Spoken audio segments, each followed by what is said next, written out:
आज ही Doubtnut app download करें। Doubtnut पर होगा अब आपके सभी मैथ्स, केमिस्ट्री, फिजिक्स और बायोलॉजी डाउट्स का सफाया। बस अपने क्वेश्चन की फोटो खींचो, उसे क्रॉप करो और तुरंत वीडियो सोल्यूशन पाओ। Download now. इस वीडियो में हम लोग किरचॉफ सेकंड लॉ को डिस्कस करेंगे। ठीक है, तो पहले तो मैं ये बता दूं कि किरचॉफ सेकंड लॉ को कुछ और नाम से भी जानते हैं, जैसे कि लूप रूल। ठीक है, ये भी हम लोग किरचॉफ सेकंड लॉ के नाम से ही जानते हैं इसको भी। और एक और अल्टरनेट नाम है voltage law. Kirchhoff's voltage law भी हम लोग कहते हैं। ठीक है, इस रूल को, इस लॉ में एक्चुअली होता क्या है वो हम लोग अब डिस्कस करेंगे। ठीक है, तो ये हम पहले स्टेटमेंट से शुरू करते हैं। तो किरचॉफ सेकंड लॉ का जो स्टेटमेंट है वो कहता है the algebraic sum of the potential differences in complete traversal of a mesh या फिर क्लोज्ड लूप इज जीरो। मतलब कि आप किसी भी क्लोज्ड लूप में पोटेंशियल डिफरेंस का जो कंप्लीट ट्रावर्सल करोगे और सारे पोटेंशियल डिफरेंस का अलजेब्राइक सम लोगे ना, तो वो वैल्यू आपको जीरो के इक्वल मिलेगी। यानी कि अल्टरनेटिवली आप कह सकते हो sigma V is equal to zero. इसको मैं एक एग्जांपल से समझाता हूँ। ठीक है, और उस एग्जांपल में आप देखोगे कि एक मैं सर्किट बना रहा हूँ। जैसे कि यहाँ पे एक सर्किट है और इस सर्किट में आपको क्या देखने को मिलेगा, मैं थोड़ा नीचे ले लेता हूँ। ये हमारा सर्किट है।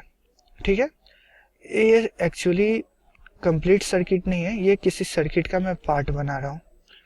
ठीक है, तो ये एग्जांपल से हम लोग शुरू करते हैं। इस एग्जांपल में जो कनेक्शन है वो कुछ इस तरीके का है। ये जो अदर पार्ट मैंने एक्सटेंड किया है वो इस बात को इंडिकेट कर रहा है कि आगे भी इधर कहीं पे सर्किट का कुछ हिस्सा होगा। ये कंप्लीट सर्किट नहीं है, ये एक सर्किट का हिस्सा है। ठीक है, तो मैं यहाँ पे इन रेसिस्टर्स को कुछ वैल्यू दे देता हूँ। ठीक है, और कुछ सेल भी कनेक्ट कर देते हैं। जैसे कि मैं यहाँ पे एक सेल कनेक्ट कर दे रहा हूँ और यहाँ पे भी एक सेल कनेक्ट कर दे रहा हूँ। जैसे कि मैं इसको नाम दे देता हूँ R1, इसको नाम दे देता हूँ R2। ठीक है, इसको नाम दे देता हूँ R3, इसको R4 और इसको R5।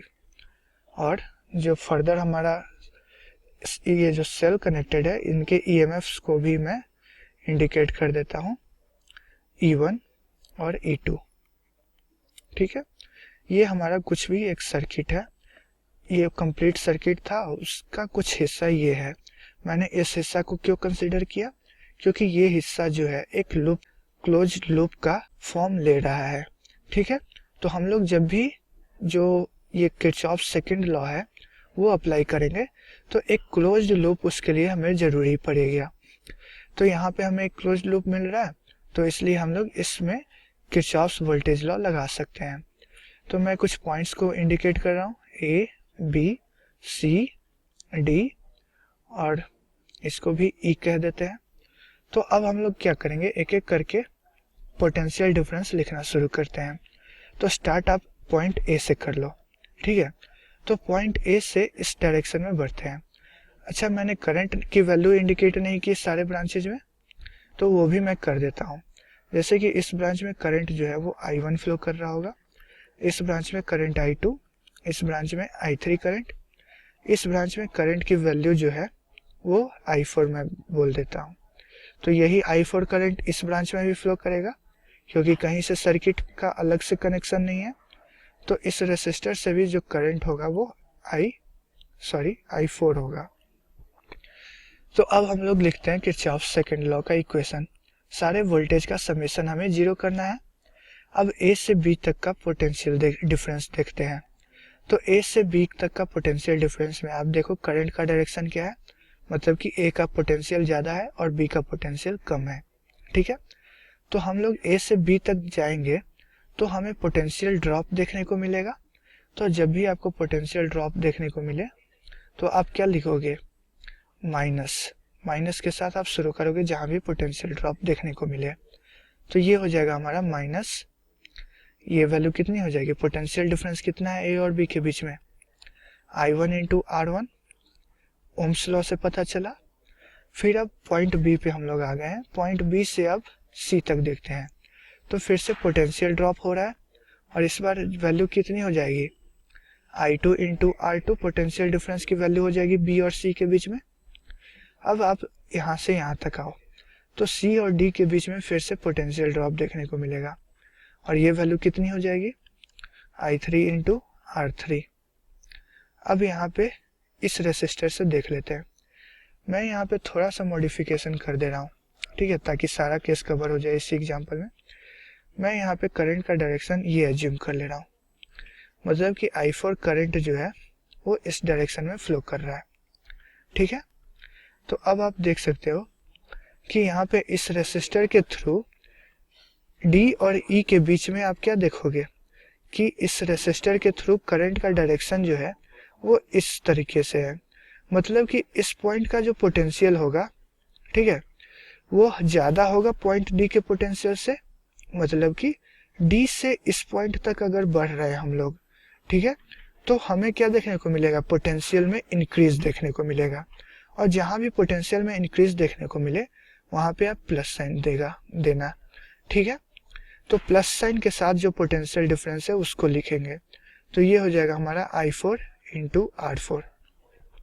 प्लस साइन क्यों लिखे, क्योंकि हम लोग यहाँ से D से इधर की ओर बढ़ रहे हैं और D से इधर की ओर बढ़ रहे हैं, ये कैसे पता चला, क्योंकि हम लोग इस लूप में इस डायरेक्शन में ट्रैवर्स कर रहे हैं।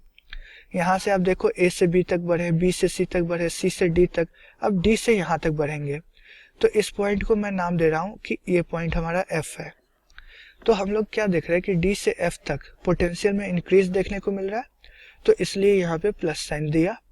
और कितना इंक्रीज देखने को मिलेगा, तो ये पोटेंशियल डिफरेंस इस रेसिस्टर के थ्रू कितना है वो निकाल लेंगे और वो कितना हो जाएगा ओम्स लॉ से, वो हो जाएगा I4 इंटू R4।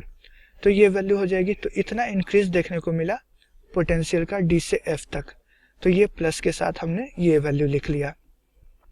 अब हम लोग F से E तक बढ़ते हैं, तो ये हमें देखने को मिल रहा है कि एक सेल कनेक्टेड है यहाँ पे।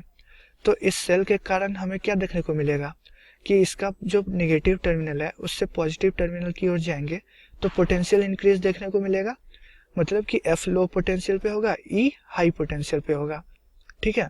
तो यहाँ पे फिर से हमें प्लस साइन के साथ E1 लिखना होगा। जो इसका इस सेल का EMF है उतना पोटेंशियल डिफरेंस ज़्यादा होगा पॉइंट E का F के कंपैरिजन में, इसलिए हमने यहाँ पे प्लस के साथ E1 लिखा। अब आप E से इस पॉइंट पे आओ, इस पॉइंट को मैं नाम दे रहा हूँ G। तो E से G तक आप क्या देख रहे हो, पोटेंशियल इंक्रीज, क्योंकि नेगेटिव टर्मिनल से ज़्यादा पोटेंशियल होता है, हाई पोटेंशियल होता है पॉजिटिव टर्मिनल का। तो यहाँ पे फिर से हमें E से G तक पोटेंशियल में इंक्रीज देखने को मिल रहा है, तो ये हो जाएगा हमारा प्लस E2। और फिर यहाँ पे आपको क्या देखने को मिल रहा है, इस रेसिस्टर R5 से फिर से पोटेंशियल इंक्रीज देखने को मिल रहा है, क्योंकि करंट का डायरेक्शन ये है। इसका मतलब कि ये पॉइंट जो है वो हाई पोटेंशियल पे है कंपेयर टू पॉइंट G। इसका मतलब क्या हुआ, प्लस साइन के साथ पोटेंशियल डिफरेंस कितना है वो लिख लेंगे, तो ये वैल्यू हो जाएगी I4 इंटू R5 और ये कंप्लीट वैल्यू 0 के इक्वल हो जाएगी। ये हमारा किरचॉफ्स लॉ का स्टेटमेंट कहता है। हम लोग पोटेंशियल डिफरेंस जितने भी कंपोनेंट्स हैं उनके अक्रॉस एक डायरेक्शन में बढ़ते हुए लिखते जाएंगे और जो फाइनली हमारा समेशन होगा इन पोटेंशियल डिफरेंसेज का वो 0 के इक्वल होगा। तो ये हमारा किरचॉफ्स सेकंड लॉ यानी कि किरचॉफ्स वोल्टेज लॉ से रिजल्ट मिलता है। अब एक और चीज़ हमें इस लॉ में फोकस करना होगा कि ये लॉ एक्चुअली बेस्ड किस पे है। तो ये law actually conservation of energy पे बेस्ड है, ठीक है। तो ये लॉ हमारा कंजर्वेशन ऑफ एनर्जी पर बेस्ड है। कैसे ये कंजर्व हो रहा है एनर्जी यहाँ पे, तो आप क्या देख रहे हो, हमने यहाँ पे क्या देखा, इस सर्किट में हमने स्टार्ट किया पॉइंट ए से, ठीक है, और पॉइंट ए तक ट्रैवर्स किया एक डायरेक्शन में, ठीक है। तो यहाँ पे फाइनली हम लोग क्या देखें कि पॉइंट ए का जो पोटेंशियल होगा वो फाइनली आप पॉइंट ए पे पहुंचोगे तो फिर से वही पोटेंशियल देखने को मिलेगा। तो अगर आप यहाँ पे इस तरीके से शुरू करते, जैसे कि मैं पॉइंट ए का पोटेंशियल लिख रहा हूँ, VA होगा और VA में से I1 इंटू R1 को घटा दें तो पॉइंट B का पोटेंशियल मिल जाएगा। तो ये वैल्यू क्या है, VA माइनस I1 R1 जो है पॉइंट B का पोटेंशियल हुआ। अब ये पॉइंट B का पोटेंशियल में से I2 R2 को हटा दें तो पॉइंट C का पोटेंशियल मिल जाएगा।